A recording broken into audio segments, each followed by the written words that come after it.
For those Muslims who want to practice Islam, who want to live their life in accordance to Islam, will find that they are at loggerheads sometimes with the majority of the people who are out there.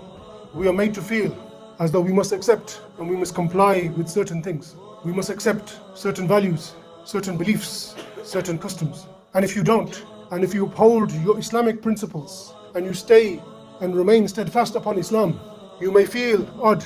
You may feel as though you are an outcast. You are made to feel as though you are backward. There's something different about you. You're strange. There's something weird about you. For the Muslim woman who wants to adorn herself with hijab, she will walk down the street wearing khimar and jilbab in obedience to Allah subhanahu wa ta'ala. But many times she will know that walking on those streets she will feel uncomfortable because all eyes will be upon her. People will look at her. People will look down upon her. Sometimes people may ridicule her and mock her. Sometimes abuse her because of the way that she is dressed and the way that she adorns herself. Because she represents a Muslim woman, she represents Islam. And as a result, she may feel uncomfortable in doing this. A Muslim male who may wear a jubbah, a hat and a beard, frequenting the masjid, praying 5 times a day, may be made to feel as though he is odd, he is different. Why are you not living your life in the way that everybody else is living it out there in society? Why do you have to follow this way and dress in a certain way and follow these practices? A Muslim who wants to stay away from free mixing, where men and women free mix together at leisure, socially. Somebody who wants to refrain from having boyfriend-girlfriend relationships, knowing that's haram, knowing that this is something that Allah subhanahu wa ta'ala condemned. He wants to follow Allah, but people will look upon him and say, well,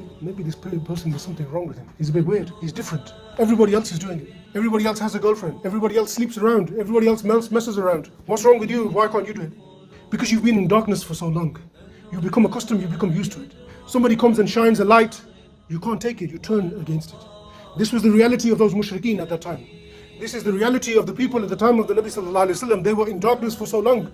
When the light of Islam was given to them, they didn't accept it. They turned away from it, they turned against it. The Nabi sallallahu alaihi wasallam, he was asked, Man al-ghuraba ya Rasulullah? Who are these strangers? Who are these ghuraba ya Rasulullah? He responded, he said, Unasun salihuna fi unasi su'in kathir. He said, they will be a righteous people. People who will be righteous, but they will be surrounded by much evil. Everywhere they look, you will be surrounded by evil, by falsehood, by sin is surrounding you, but you yourself, you will be righteous. Because you will be considered to be amongst those strangers, because you have turned against all of this evil and all of this sin that is surrounding you.